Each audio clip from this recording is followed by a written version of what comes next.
This game has always been about experimentation, in both in terms of build diversity and skill mechanics. With the patch 3.27 and introduction of the Bloodline system, Path of Exile's landscape has shifted once again. Builds that once dominated the meta will find themselves overshadowed by the new synergies and the item interactions. So in this tier list we will take a look at where each build will stand in the current stage of the game, from the B tier, which struggles to keep up in the early game progression, and all the way to the S tier, the go-to choices for the mapping, boss fights, and efficient currency farming. On top of it, remember, if you are looking for any of these builds on the website for their path of building, then check my links in the description. And before we continue, thanks to U4GM, they are a pro website that provides Path of Exile services, like cheap currency, then even to trade all types of top quality items and mirrors and much more. They also have more than 20,000 positive comments on Trustpilot, and this website is really worth a try, so make sure to use my discount code KAID for extra 6% off.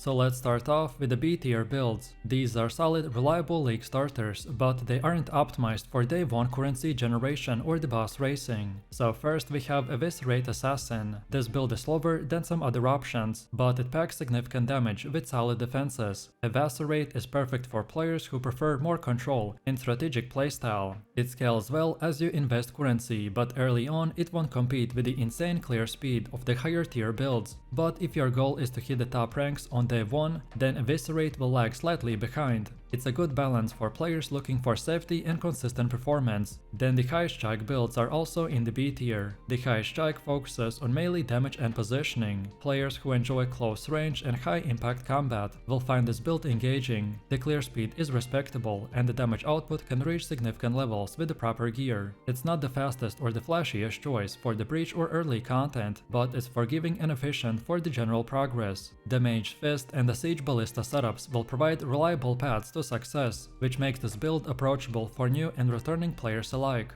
Then the Flicker Strike build finally makes the tier list, due to its high potential when executed well. With the proper positioning and gear, it delivers insane mobility and damage. The Shanked stacking variant will shine in the late game, though early progress can feel weak. Experienced players can turn this build into a powerful mapping and bossing option. Then next we have the Exsanguinate Mind's Trickster, which is a niche and chaos mine build. Despite nerfs to the action speed and the spell suppression, it remains functional. Its immunity to the freeze and solid sustain will make it reliable in the mid to late game. While not beginner friendly, it scales well with investment and rewards careful planning and precise mine placement. And then lastly, we have the Penance brand of dissipation hierophant build that also falls into the B tier. While it has potential, it has not been fully optimized for the league start. My initial testing showed that it has decent damage and reliable clear, but it doesn't compete with the high speed meta builds like Attack Wanderer and the Earthshatter Slammer. This build is more experimental, suitable for players looking to try something different or niche without committing to the most popular meta option. So overall, B tier builds have a solid foundation for the early league progression. They won't be the fastest with the boss race or clear maps at a lightning speed, but they provide a reliable path all the way to level 70, allowing for smooth early gameplay and help you to gather currency that is needed for more specialized and higher tier builds later on.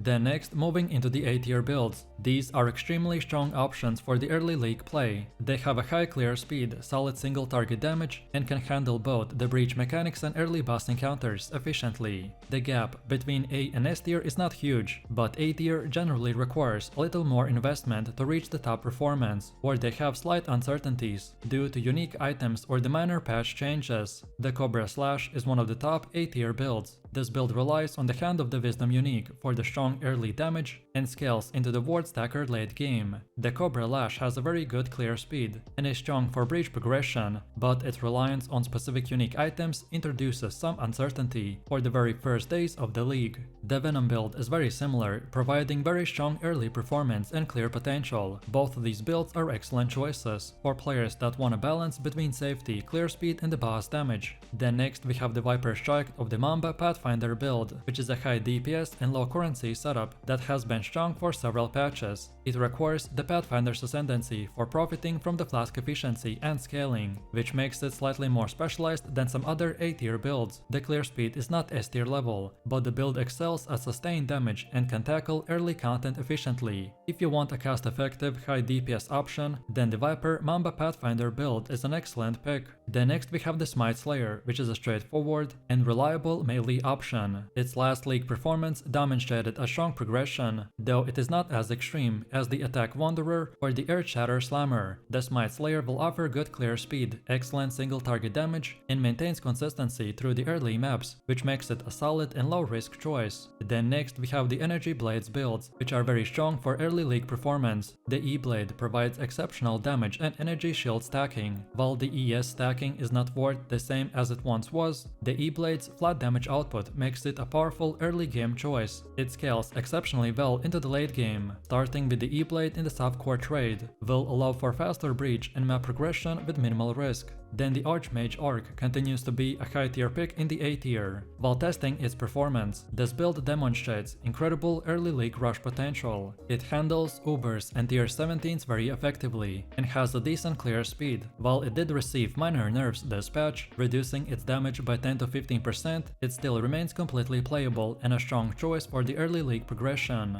And lastly, in the A tier we have the Lightning Arrow Deadeye and the Elemental Hit Deadeye. These builds focuses on bow mechanics and scaling into the breach leagues. It's a solid league starter, though slightly squishier this patch due to the spell suppression nerfs. The Deadeye remains viable and effective for early content, but players should be aware of its relative fragility compared to a melee heavy or a tank option. Overall, A tier builds are strong, reliable and competitive with even the S tier options, though minor nerfs or the slight dependencies on the gear or the patches prevents them from dominating the league start entirely. They're excellent for players looking for a solid performance without committing to the absolute meta. And finally, we've come to the S-tier builds. S-tier builds are highly efficient at both the clear speeds and generating currency, which makes them obvious choices for the meta-focused players. First up is the Righteous Fire Chieftain. The RF Chieftain has been a staple for players who value safety and sustain over the raw speed. This build relies on consistent fire damage and regeneration to clear packs while staying alive. Its major advantage is its tankiness. Early maps are extremely forgiving, you don't need the high tier gear to function. However, the RF lacks the strong boss damage, so it struggles with the early tier 17 content and is not ideal for the high speed currency farming in the first 2 days of the league start. Still, it's a reliable choice for players who want a smooth start and a minimal risk. Then next, Attack Wanderer takes the top spot in the S tier. This build, specifically when paired with a Kinetic Rain, will offer unparalleled clear speed and a single target damage. The versatility of the Wanderer will allow players to choose between the Ranger, the Shadow, Witch, Berserker or the Slayer. While some variants will focus on a balanced progression, others will maximize blast potential for the breach content. The Wanderer is exceptionally popular this league, with nearly every top player adopting a variant. Its combination of speed, flexibility and scaling makes it the ultimate choice for the softcore trade the week 1. Even if Kinetic Rain underperforms, the Wanderer remains a top tier option due to its raw efficiency and the breach compatibility. Then the Earthshatter Slammer will follow closely. Despite minor nerfs, the Earthshadow remains a powerhouse for the early league progression. This build excels at 4 stone and 2 stone rushes and has dominated boss races in the previous patches. It offers insane clear speed, excellent single target damage and scales well into the mid-game content. Players can easily transition into the strength stacking or the high damage endgame from the Earthshatter, which makes it both a strong starting build and a long-term investment for the currency farming. Then next we have the Kinetic Rain Herald Stacker. This elementalist build is brokenly powerful due to its insane Herald stacking and mana reservation interaction. With over 20 million DPS, full ailment immunity, permanent chill and the energy shield over leech, it shatters maps and bosses alike. Overall, early game progress is smooth, and defensive layering will ensure nearly immortal survivability, making it a top tier choice. Then next we have the Deck Stacker Cyclone. This is a dexterity powered Cyclone Gladiator build that evolves into a lightning fast screen clearing machine. Scaling raw dexterity will amplify damage, the speed and evasion, while stacking defenses on overleech to keep it alive. Flexible early gear, smooth leveling and insane late game scaling makes this build one of the fastest, most consistent and enjoyable enjoyable league starters. Then next we got the deck stacker Venom Gyre build, which is a high speed and high dex assassin hybrid that combines the Venom Gyre and projectile mechanics. He has exceptional mobility, screen wide clear and single target bursts, which makes it ideal for mapping and farming. Early leveling is smooth,